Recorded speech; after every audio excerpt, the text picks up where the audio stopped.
عليكم ورحمة الله تعالى وبركاته. لهانتين بداوديال meel walbood naga daawanaysaan waxaad ku soo dhawaataan telefishinka madaxa banaan ee Raya TV. daawadayaal waxaan idin soo gudbin doonaa barnaamij gaar ah oo aan kaga hadli doono maxaa ay qaban karaan dhalinyaradu. daawadayaal barnaamijkeenani waxaan ku faaqidi doonaa bal dhalinyarada iyo doorka ay ka qaadan karaan bulshada iyo sidoo kale waxyaabaha ay soo kordhin karaan dhalinyaradu iyo sidoo kale ururada dhalinyarada ah urur kamid ah gobolka Awdal oo barnaamijka marti igu asla maraantaasina igala qayb qaadan doona arintaasi. daawadayaal barnaamijka oo ka daawanaysaan Raya TV waxay la socodsiin doontaa anigu waa Shukri Cabdilaahi waxaana soo dhaweyn doonaa sida barnaamijka habeenkii caawa. daawadayaal barnaamijka waxa qayb weyn igala qaadan doona Cabdiraxmaan Faarax Kaahin iyo Ridwaan Maxamed Khaliif oo iyaga kamid ah dhalinyarada ku dhaqan gobolka Awdal isla maraantaasina u dhaqdhaqaaqa arrimaha dhalinyarada ahna urur iyagu samiyo loo yaqaan oo ka shaqeeya gobolka Awdal. waxaan jecelahay daawadayaal inaan barnaamijka ku soo dhaweeyo Cabdiraxmaan iyo Ridwaan. Cabdiraxmaan Faarax Kaahin oo dhinaca bidix fadhiya Ridwaan walaal ku soo dhawow Suuriya Cabdiraxmaan barnaamijkan aynu wax kaga ogaan doono bal maxaa ay dhalinyaradu qaban karaan. bismillaahir rahmaanir rahiim.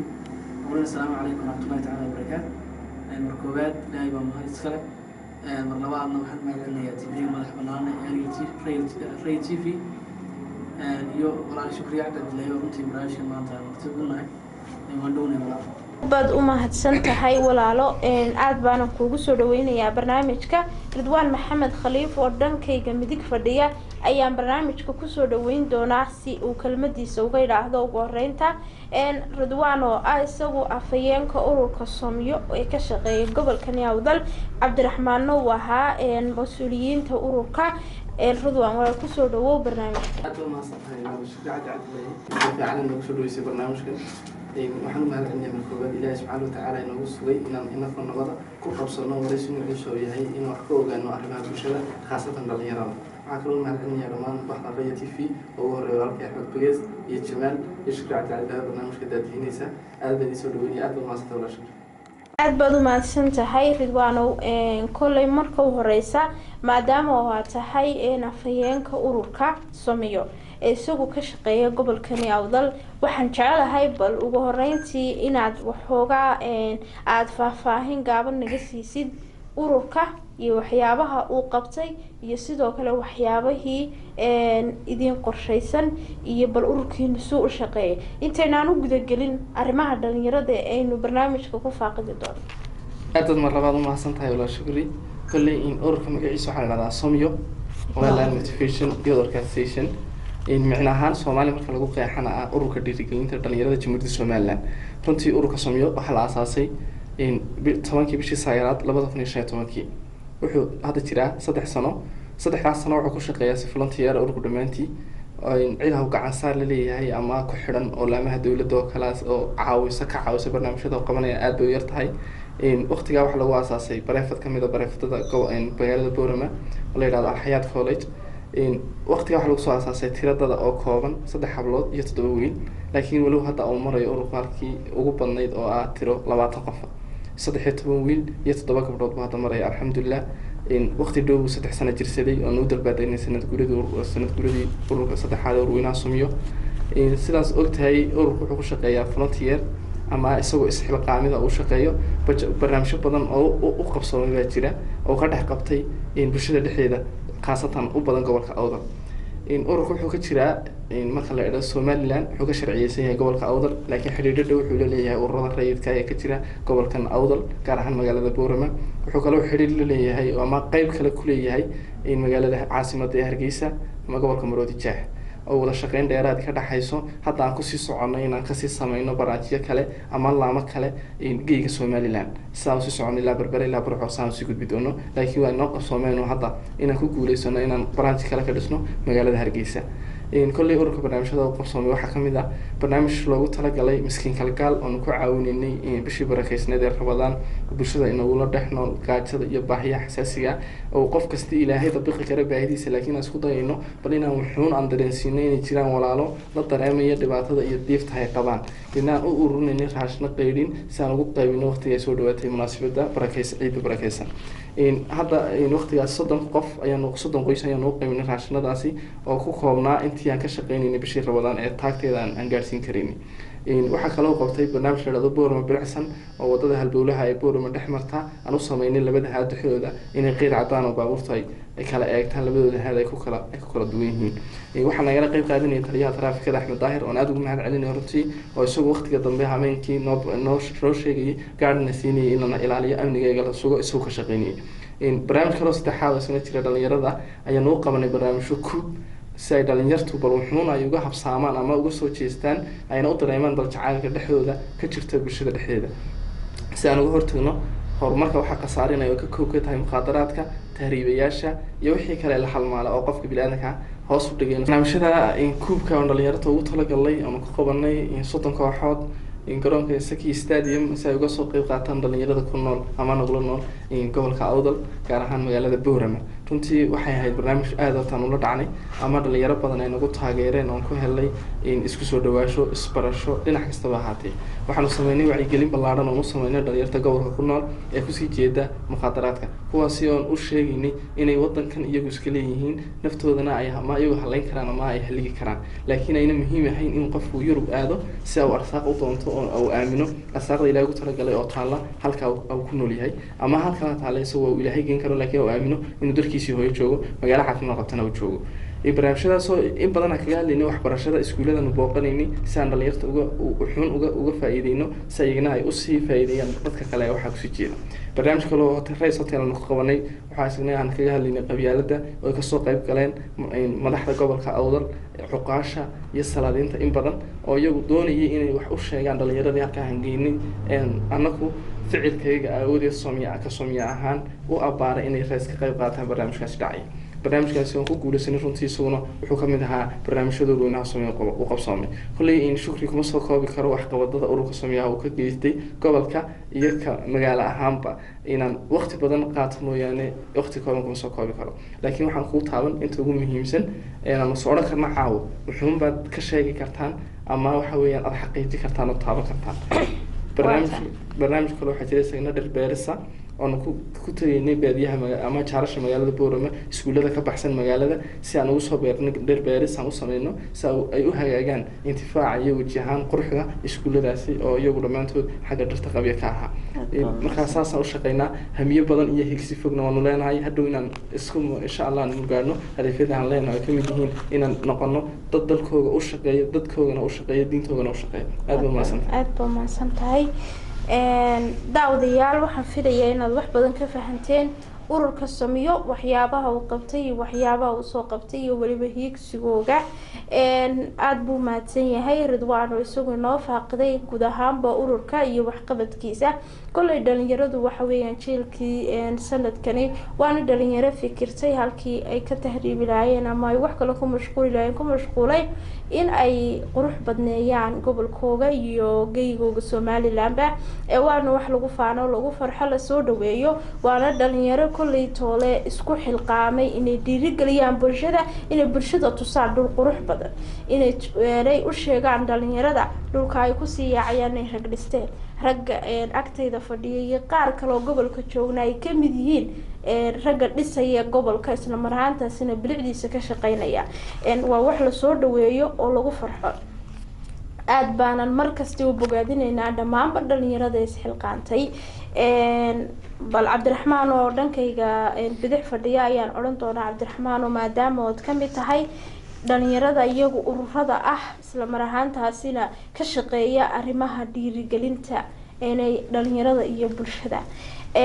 aad su'aal ka baxsan ururkiina Soomiyo ayaan ku weydiin doonaa maadaama uu Cabdiraxmaan soo Ridwaan uu noo faaqiday bal waxaan ku oran doonaa sanadkan marka la eego dhalinyarada gobolka dhalinyaro aad u badan waxa jirta ururo ah oo isku xilqaamay bal arrimaha iyasay ku suurta galeen iyo fikirkaadu aad ka aaminsan tahay inay dhalinyaro gooni u baxday wax qabato bal adigoo daah ka rogay waxa fikirkaas bismillah awlan assalamu alaykum wa rahmatullahi ta'ala wa barakatuh horta dhalinyartu sanadkan aan joogno iyo sanadadii ka horeeyayba waxay ku dadaalayeen sidii gobolkan loo horumarin lahaa waxana keenay in dhalinyartu ay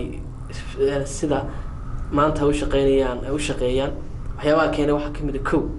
in gobolkii ayna cidina u maqnayn markii la arkay ay dhalinyartu isku tashatay inta caqliga dhihi ay isweydiiyeen gobolkan maxaa ka dhiman se maxaan kusoo dari karnaa waxaan aaminsannahay ka dhalinyarahaan anagu gobolkan inayna cidna u maqnayn ana cidna u qodnayn laakiin aan anagu leenahay quruxdiisa iyo foolxumadiisa labada intuba annaga ay nagu soo noqonayaan marka waxyaabaha keenay waxaa kamid ah in dhalinyartu ay gobolkan horumarkiisa u fikiraan ama ay ka shaqeeyaan waa in gobolkan dayacnaan badan oo runtii aada ka muuqata ay jirto ayna dee soomaalida waxay tirahdaa meeshaa cidna uma maqna cidna uma maqna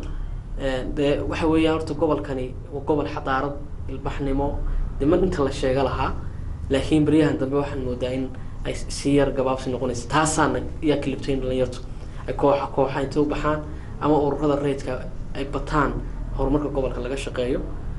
dib dhalinyarta lagu sii dhiirigeliyo oo la yidhaha waxaan wadaan wax qurux badan hore u socdana waxaan aaminsanahay in hore loo sii soconayo gobolkuna uu noqon doono gobolka Somaliland ugu quruxda badan leh walow wiilka waa yahay taasaan aaminsanahay inay saa tahay aad baad mahadsan tahay Cabdiraxmaan kulli toole waxaa jira daawadayaal in ay dhalinyartu jeclaadaan inay wax qabtaan haddaba su-aasha meesha taalo waxay tahay maxay dhalinyaradu qaban karaan bal waxaan ku celin doonaa Ridwaan maadaama oo dhalinyarada kamid tahay kana mid tahay dhalinyarada isku xilqaamay in ay bilic iyo qurux soo kordhiyaan maxay dhalinyaradu qaban karaan bay kula tahay aad baad mahadsantahay walaal Shukri Cabdi Cabdilaahi kulley marka la yiraahdo dhalinyaradu maxay qaban karaan waa su'aal door muhiim ah waa su'aal aan u baahan caawa in la weydiiyo intii garashadayda iyo aqoontayda Ilaahay oo siinaa ka jawaabo kulley dadka inbasi uga jawaabi kartaa laakiin aniga ahaan waxay ila tahay anigoo caqli fiyo iyo maskax saafi kaga jawaabi ka celinaya ayaan oran lahaa waxaas iyo qaban karaa dhalinyaradu waa muhiimadda iyo waxa halbowlaha ay leedahay bulsho dhalinyaradu waa kulley dawladda waxa loo kala saaraa saddex waa qodobka kugu jirta qolofka ka sareeya iyo qorshaha leedahay waxaan aaminsanahay maanta dawladdahan nool aan joogno halkan dawlad ahaan dhalinyar ahaan inaan nahay qodobka ku jirta qolfoofka qodobka ka sareeyna uu yahay bulshada inteeda kale ee laamaha dawladda ee mas'uuliyadda qorshaha leenahayna ay tahay dhalinyar ahaan markaan isku tagno inaan isnidhaano waxaasan qaban karnaa si jiilka inaga dambeeya ay uga sii faa'iideystaan oo halkii ay ka sii wadaan laakiin hadda qorshahan bilaabayna wixii dhalinyar ahaan dhalinyaradu maxay qaban kartaa dhalinyartu waa saddexa faraca ay leedahay walaal Shukri kulli waxa weeye wax kasta oo ka hor yimaada oo waxa weeyaan culays ama hada maacaysa saareen dhalinyaradu ay awoodi kartaa inay qabato muhiimaduna waxay tahay dhalinyaradu inay ka shaqeyso inay xor noqdaan oo maskax iyo caqliyanba xor ka noqdaan ayna ku talaabsadaan tallaabooyinka ay ku talaabsadeen dhalinyarada facooga ah ee caalamka aad u mahadsan waa tahay mahadsanid Ridwaan aad baad u mahadsan tahay kulli dhalinyaro wuxuu Ridwaan waxay noqon karaan cid wax kasta bedeli karta waxba nahayna qudhiida ay qaranka ku shaqeynay kulli way tahay aad baad u mahadsan tahay waxaan ku noqon doonaa Cabdiraxmaan Faarax Kaahin Cabdiraxmaan maadaama uu dhalinyarada aad ka mid tahay Ridwaan wuxuu waaba qudhi qaranka ku jirtay ee uu ku shaqeynay shidaalkii baan nahayba maadaama uu soo faaqday dhalinyarada iyo sidii wax u qabanayeen sidee u qaban karaan baad kula tahay system nuuceen u maraan macnaha wadan nuuceen u maraan ay wax ku qaban karaan horta aad iyo aad baan maastay walaal Shukriya waxa qurux badan horta dhalinyartu markay wax qabanayaan inay degdegin wadanku wuxuu leeyahay dastuur iyo nidaam iyo shuruuc taala in kuwaas la maro jidka dastuurku iyo nidaamku inoo tilmaamayaan marno laakiin haddaan dhulkaa un ka qeylqeylno shaqadeena iyo shaqada ay aan hayno iyo shaqadan hadday islahaan waayaan waxba waxaan qabanay waxaan halbacaad lagu lisabay noqonaysaa laakiin haddii aan sida u wanaagsan u adeegsano waxay noqon kartaa in waxa aan rajaynaynay oo wax qurux badan iyo midho fiican u dhalo dhalinyartuna waa siduu walaal Ridwaan sheegay afayeenka Ruunuhu in la helo qolfoofkaas ama maxay yahay qolfoofka ku dhex jira in qudhan ku jirta dhaqdhaqaaqda ama ay shaqeyso saadaradeed dhalinyartu waa ta kaliya ee waxna bedesha waxna baabiisa waa in loo adeegsado had iyo goor ala dhinaca wanaagsan oo loo adeegsan dhinaca waa tahay aad baad u mahadsan tahay waxaan ku celin doonaa Ridwaan fikirkiisu ka dhigtay Cabdiraxmaan bal su-aashaa baan kugu soo celinayaa adoo dhinac kale u dhigaya dhalinyarada iyo bal doorka ay qaadan karaan say wax u qaban karaan aad baad mahadsantahay walaal shukri kolley siduu walaalkay kasoo dhawaaqay cabdiraxmaan faarax kaahin way wajiba badnaanaysaa in dhalinyarta qaabka ay wax u qabtaani ay kala duwanaato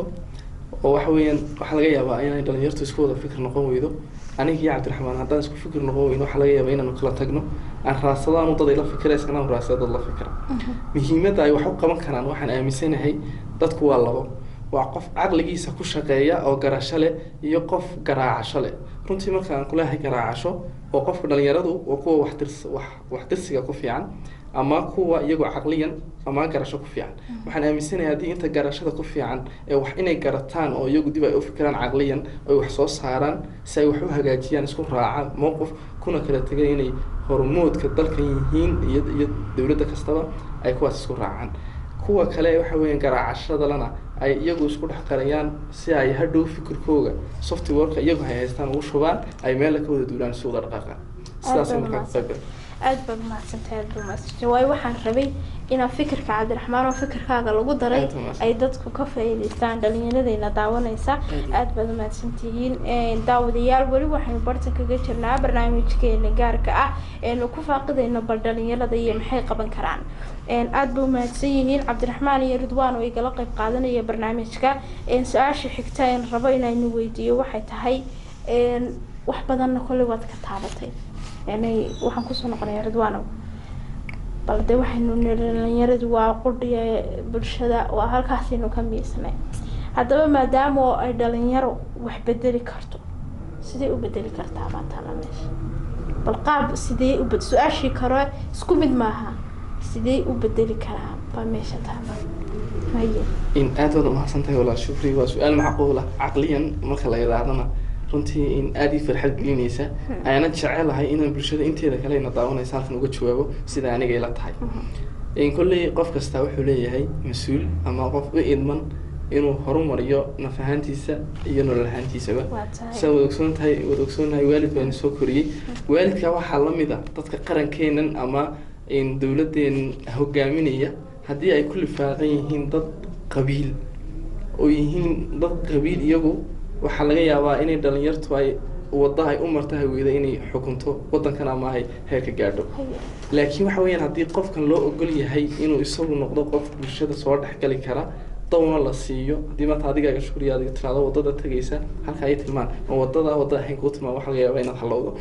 saa aawadeed dadka ina xukumaya miisaaniyadda aan ku leenahay dhalinyarnimo ahaan hadduuna qofku ka warhaynin oo una isagu u jeedin inuu dhalinyar waddanka ay leeyahay waxna bedeli karta aanu taa yaqiinsanayn waxaan ogsoonahay horta inay aada u dhib badnaanayso sida qofku halka sare ku tegi karo isagoo dhalinyar ah laakiin inuu hadduu leeyahay dad danaynaya ama fikirkiisa qaadanaya aniga ridwaan ahaan fikirkayga qaadanaya oo ku dabaqaya inta wanaagsanna ka raacaya waxaan heli karaa waddahan ku tago halka sare ifan markaan halka sare tago waxaan bedeli karaa meeshaan ka imi anaa og waxaan kaga imi maanta dhalinyarada doorka ay leedahay inay hawlo baahsani jiraan inay dhibaatooyin badan dhalinyarta la faaqiday jiraan anigu waan ogahay laakiin waxaa laga yaabaa dadka qaranka hogaaminaya ama halka u sarreysay inaanay ka warhayn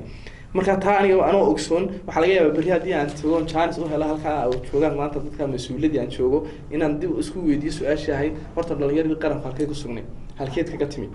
markaa sidaasna wax u bedeli karaa markaan dagaalka sare hankaygana aan ku dabaqo dadkii iga dambeeyay say ahaayeen aan isku geeyo waxaan isleeyahay waxbaad bedeli kartaa dhalinyartuna dhammaantood waxaan leeyahay waxbay bedeli kartaa waa tahay aad baad u mahadsantahay ridwaan aad baad u mahadsantihiin su-aasha xigteen rabo inaynu weydiiyo waxay tahay in badan baa dee dhalinyar laga hadlay doorka dhalinyarta laga hadlay waxqabadka dhalinyarta laga hadlay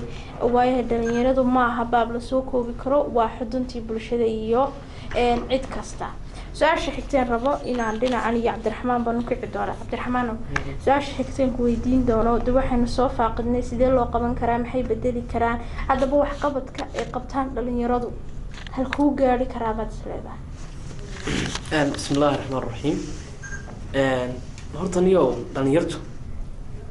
waxqabadkoogu dee ilaa iyo heer isbedel oo waddankani gaadho ma joogsan karo wuxuuna gaari karaa heer u sarreeyu gaari karaa haddii ay dhalinyartu sidaa ay maanta wax wadaan hadday kusii wadaan waa tahay wayna ka awood badan yihiin cid kasti dhalinyartu haddii ay isku tagaan la mideeyo fikirkooga la mideeyey mudooga la mideeyey aragtidooda sidaa daraaddeed waa in bulshadu ay isku daydaa in dhalinyarta ay fahanto waxqabadkooda si loo helo dhalinyar isku fikra isku mabda iyo isku aragtiya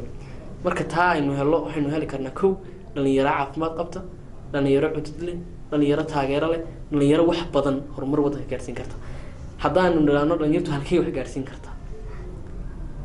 lamaba soo koobi kara wax gaarsiin karto oo waddanku waa meesha keliya ma isha keliya uu leeyahay waddanku dhalinyar weyn dhalinyarta baana wax bedeli karta waxna baabiin karta marka dhalinyartu waxqabadkooda waa ilaa iyo waxaan aaminsanahay anigu cabdiraxmaan ahaan inay halka u sarreyso ay gaari karto waxqabadkooda lana ilaaliyo maskaxdooda iyo caqligooda inta aad baad u mahadsantahay cabdiraxmaan waxaa jira inta badan waxaa ka dhawaajiyey Ridwaane qabiilka oo kale bal qabiilka iyo dhalinyaradan rabta inay wax qabtaan ee dadaalaya ee orodka ugu jira ee biriigooga dhigaya ee waqtigooga dhigay ee aad moodid inay jihaadayaan oo kale macnaha waa wax la dhiirigeliyo oo kor loo qaado haddana waxaa jira saameyn qabiil baa jirta oo dadka bulshada inta badan xoog ugu dhex jirta bal dhalinyarada fikiraysa dadaalaya intaasoo ururiya intaasoo arrin qabtay bal saameynta uu ku keeni karo qabiilkaasi iyo waxyaabaha lagaga hortagi karo qabiilkaasi adoo soo koobay horta in fikriyo waa runta qabiilka iyo dhalinyaradu runtii dhibaato weyn baa kala haysata waxaad arkaysaa wiil dhalinyaro oo runtii dee haldoorkii gobolkan baa ahaa laakiin haybta ama reerka kusoo jeeda reer dee iska yar yihiin nin aan waxba qaban aan cidi garanaynin aan bulshadu u aqoonin baa halkan kasoo toosaya odaybaa horkacaya koofiyad wata waxaa looga horreysiinayaa meesha isagu qalmi baa lagu horreysiinaya marka waxaan aaminsanahay qofku haddii lagu geeyo lagu shaqeeyo kartidiisa ama dadaalkiisa lagu shaqeeyn lahaa dhalinyaro badan oo gobolkan horumarkiisa ama waxqabadkiisa kasoo shaqeysay baa jirta laakiin waxa yaran qabyaalada waxa yaran reerka waxa yaran xero lagu ooday waxa jirta in dhalinyartu la ilaaliyo xuquuqdooda iyo xaq ay leeyihiin waliba anagu waan kasii xaq jirnaayo dowladdan la simanahay waayo waxaan qabanaynaa shaqo dowladdu ay lahayd oo waajibka dowladdu ay ahayd baan qabanaynaa iyaduna cidnana igman cidna ayna dirin de markaa waxay noqonaysaa cadaalad darray noqonaysaa aniga oo cabdiraxmaan iyo wiilka gurigii hooyadii fadhiya oo ay laba haybi na kala saartay ama na kala dartay dee qabyaaladuna waa ruuxa soomaalida dee dhiiga u dhex galay barnaamijyo badan laga sameeyey laakiin aan waxba hadan aan iska bedelayn laakiin dhalinyarta runtii wax qabanaysa way saameyn bay ku yeelanaysaa laakiin anagu saameyn kastay nagu yeelataba dana waxaan nahay kuwii had iyo jeer ale u taagan inay waddankan wax ka bedelaan horumar gaarsiiyaan iyadoo taasi jirta laftirkeyga waxaan ku dadaalaynaa iyadoo laftirkeyga meesha ka saaro aad baad umahadsanta daawadayaal weli waxaynu bartanka kaga jirnaa barnaamijkeeni gaarka ah aynu ku faaqidaynay dhalinyarada iyo waxyaabaha ay qaban karaan iyo waxyaabaha ay bedeli karaan iyo si ay u qaban karaan waxaana fikirkooga ila wadaagayay cabdiraxmaan iyo Ridwaan oo iyagu kamid ah dhalinyarada haldoorka ee isha lagu hayay wax ka qabta gobolka Awdal iyo guud ahaanba Somaliland daawadayaal barnaamijkeenu weli dhex mushaaxayna inagoo gabagabadiina taagan bal waxaan soo dhaweyn doonaa markan Ridwaan walaalo horta waan kaaga mahadcelinayaa sida ballaaran ee aad igala qayb qaadatay barnaamijka adiga iyo cabdiraxmaan ba aad iyo aad baan idinka mahadcelinayaa inagoo taagan gabagabadii bal waxaan ku weydiin doonaa bal dhalinyarada iyagu hadiiba ay dhalinyaro isku tagto kulley intiina isku tagtay waa dhalinyaro laakiin ka badan haddii ay isku tagaan maxay soo kordhin karaan baa la odhan karaa dhalinyaradaas inta badan waxaa laga yaabaa inuu fikirkiinu isagoo dheer haddana si u gaaban yaho micnaha aad waxyaabo aad wax qabataan balse haddiiba aad imika tusaale ahaan intaasoo urur baa gobolka ka jira intaasoo urur waxaa ku kala jira intaasoo haldooroo dhalinyaro ah midba gooni buu wax u qabtaa bal haddii aad isku timaadaan intiinaasoo urur sideed wax u bedeli kartaan baad sugan lahayd fikirkaaga ku aadan aad baad mahadsantahay walaal shukri kolley mahadcelin idinkaa mutaystay kasako ilaahay inoo suurageliyay inaan halkan idinla qaadano waraysi xog ah oo runtii aanu iniga wadno bulshada ku nool dibadda idinkuna tihiin dadkii noo fulin lahaa aad baad mahadsantahay su-aashaydu kolley waxaa odhan karaa anoo soo koobaya waxaanu noqon karnaa jamhuuriyad iskeed iskugu dhawaaq haddii aan isku nimaadno annaka ururada rayidka ee ka dhisan gobolka iyo somaliland oon iskaashanayno isku mabda noqono isku fikir noqono waxaan aaminsanahay inaan dowlad dhistan oo jirta aan noqon karno oo dhalinyara kolley waxaa jira jaanisyo kusoo maraya in qof kastaaba fikir buu leeyahay haddana hada isku dayayso inaad xidhiidhiso laba qof oo iyagu isku fikir ahaa haddii aana taageero lahayna kolley waxoogaaba baron baa ku helayo niyajab ah oo adiga dib guux kuu gelinaya odhanaya dee qof taageero laba ma tihid halkee doonaysaa inaad gaadho markaa waxaa muhiimadu tahay inaad bulshada tusto waxay kugu taageeraan oo adiga kaa xaqiiqa dar ilaah inaad u qabanayso iminka mission waxaan sameynayna ee volunteer ahaan ugu shaqaynaynaa ma aha annaga halayni qiinsado ama inagu caan noqda laakiin waa inaan qancino bulshadan aan isku magacaawno inaan iyaga u shaqaynayno bulshadu ay naga sugayso wixii karaankayga qasab waxay nagu tahay inaan naguna wax fiican u samayno bulshada aad baa mahadsantahay aad iyo aad baa umahadsantahay Ridwaan waxaynu taageernahay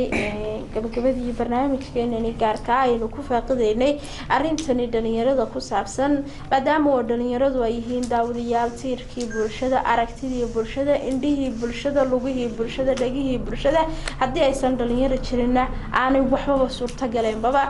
daawadayaal barnaamijkani waxaan jeclaanay bal inaan dhalinyaradu xog wareysano kulley noqon maysa markii ugu dambeysay dhalinyaro badan badalkan ka arki doontaan oo arrintaasi ka hadli doona bulshaduna kolley waxaa muhiim ah inay dhalinyarada dhiirigeliyaan garab joogaan haddii uu mas-uul yahay hadduu shacab yahay hadduu sheekh yahayba aad baana daawadayaal idinku dhiirigelinaynaa inta ay dhiiran yihiin dhalinyaradaasi in la dhiirigeliyo la garab taagnaado Ridwaan waxaan joognaa gabagabadii barnaamijka anaan jeclayn inaan soo gabagabeeyo sii wado balse waqtigoyn ereyanaya aawadeed maadaama adigu dhalinyarada aad tahay markuu horeyse horta dee waxaynu ku bilowno barnaamijka kumaasan weydiin bal Ridwaan oo yaa tahay maxaad qabataa maxaad ka shaqeysaa laakiin kule waxaan filayaa inaad arday tahay dhalinyarada inta badan hawlaha wadina ay yihiin uun arday كل واحد فينا ينال أرض تحياتكم أذيكو أرضي هذا ناد وحاسو هول فلونيسيد وحاسو إني وحقبض أتقبنيسيد بل أذيك كردوانا هان فكر كاغكو آدن ويلدن يراه سدو وحو بدلي كرا سادو ديريغلين لحي سادو ديران تحي إن walaalkaan ديران هذا دو ديريغلين لحي بل فكر كاغا dhalinyarada caawa adoo uga faa'iideynaya adoo soo koobaya bal inaad u bandhigtid waxyaabaha ay qaban karaan siyaabaha ay uga go'i karaan tahriib iyo wax kale ay uga faa'iideysan karaan shaqooyinka ka banaan inka tusaale ahaan Booramo kala danadano inta shaqo ee ka banaan ajaanib qabato tiro badan bal hawlahaasi adoo soo koobaya fikirka kullan ugu balaadiyaan male in aad u maasantahay kulleeyeen shukaac jadlahay waqtiga ina gabaya laakiin hadalkeenu ma dhamaanayo runtii in كلي أنا وحنا كون رأينا خرّد وأنا هان أرض جامعة باناي هرتي إن سنة كل واحدة جامعة اللي ده كمبيوتر ساينس جامعة إيل يونيفرسيتي إن وحوي كلي إن اللي يردو إلى مدة إلى شقين هسا وأرض جامعة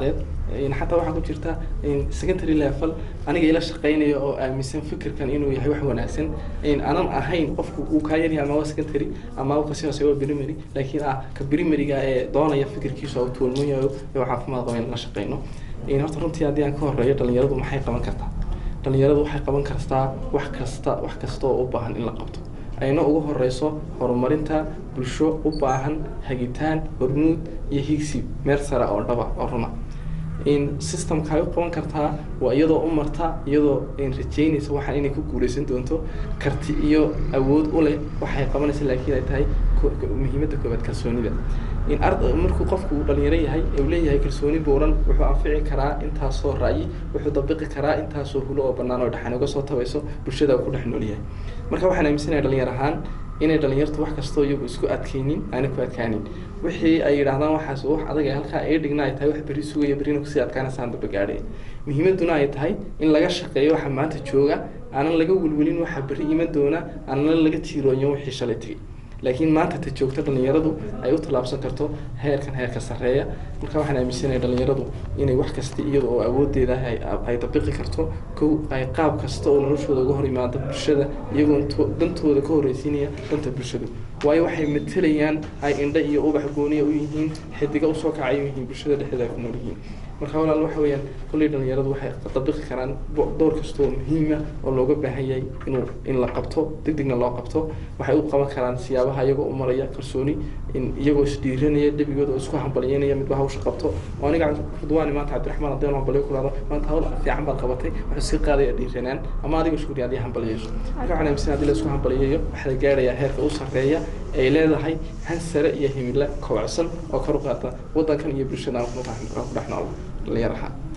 aad baad umahadsantahay Ridwaan kodii waad sheegto oo qofku hawsha uu qabtay iyo waxqabadka uu qabtay haddii shukran waad mahadsantahay la yiraahdo halkaas buu ka sii wadaya balse haddii uu qofkaasi dareemayna cid waxaan uu qabanayo dareemaysaaba isan jir xulnani odunba malaa'id ka wareera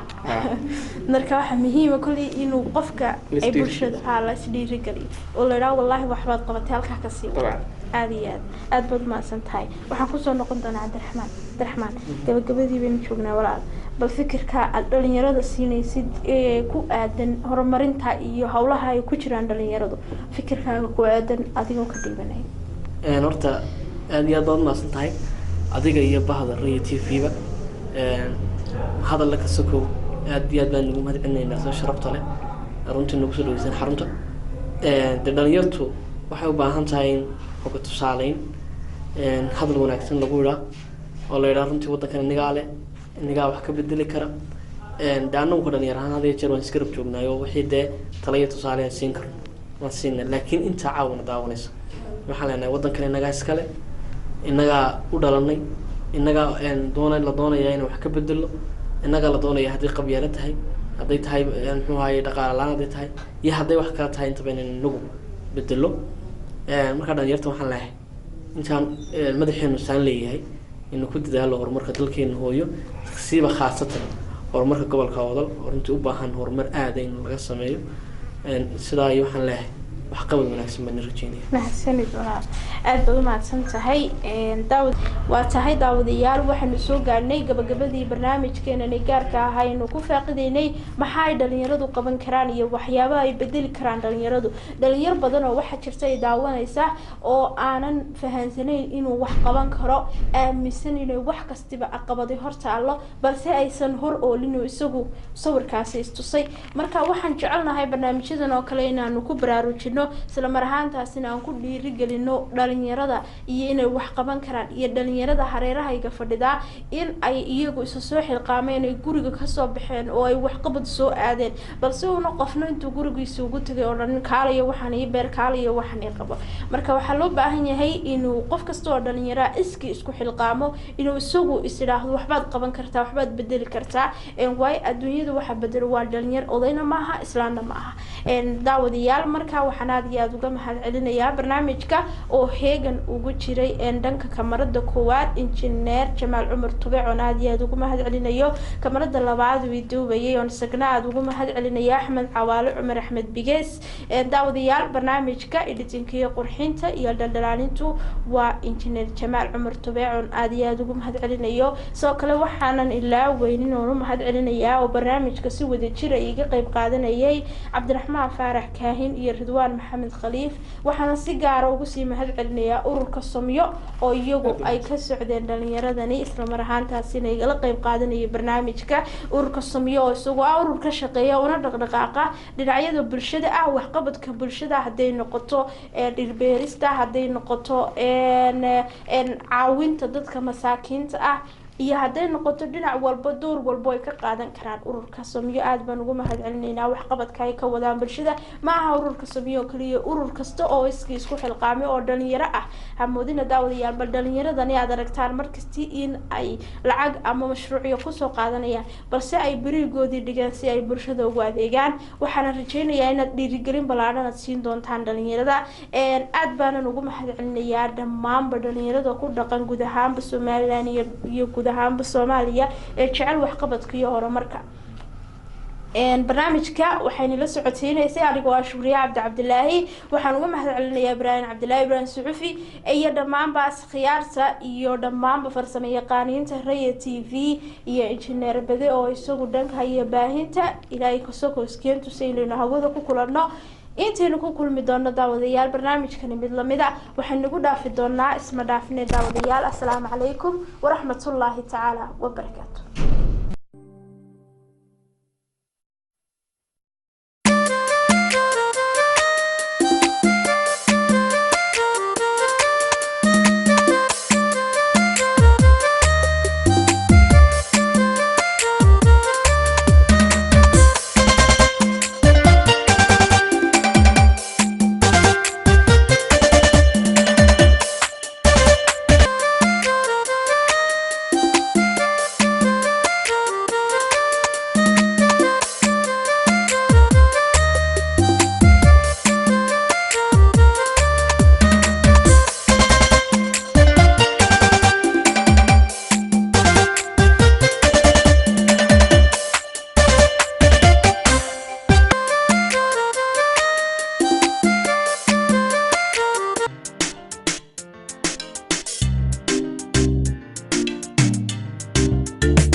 قف كاستافع على فيسا تخلى